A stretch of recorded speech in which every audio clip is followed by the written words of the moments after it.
From the Newstalk ZB newsroom, this is Newsfix.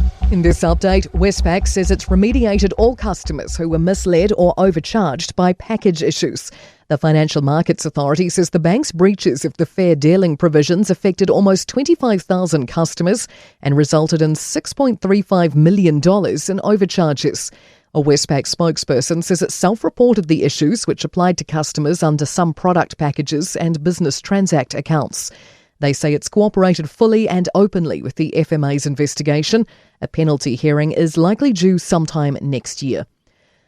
The mother of a missing 19-year-old has issued a tearful plea begging her daughter to come home. Maya Johnston hasn't been seen since going for a walk without her phone on Saturday night in Upper Hutt. A search base has been set up at Tautara Park School Hall as the hunt enters a second day.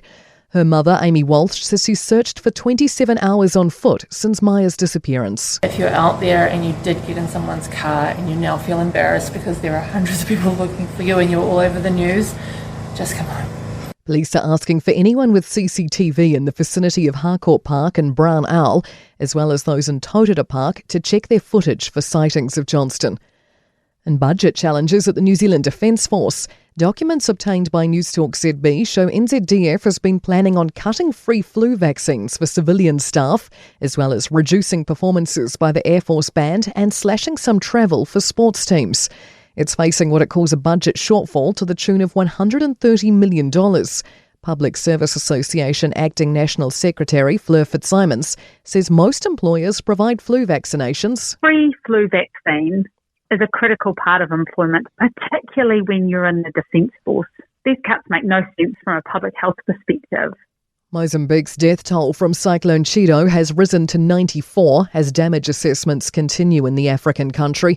More than 622,000 people have been affected by the cyclone in some capacity. And that's news. I'm Scarlett Swetanovic. To sport, and a shock departure from A-League football side Auckland FC. Six-cap All-Whites winger Joe Champness is leaving the team, effective immediately. The club saying the two parties have mutually agreed to part ways. In a statement, Auckland FC CEO Nick Becker has thanked him for being part of the early foundations of the club. A sudden death finish at the year-ending family mixed teams event on golf's PGA Tour. German veteran Bernhard Langer won a sixth title at the PNC Championship, teaming up with son Jason to beat Tiger Woods and son Charlie on the first playoff hole of the PNC Championship in Florida. The two teams were locked at 28 under after regulation. Team Woods helped by a first-ever hole-in-one from 15-year-old Charlie at the par 3 fourth. Black Caps cricket selectors are banking on Bevan Jacobs realising his potential at international level. The 22-year-old Auckland batter's been called up for the first time ahead of Sri Lanka's visit for T20 and one-day series. And that's sport.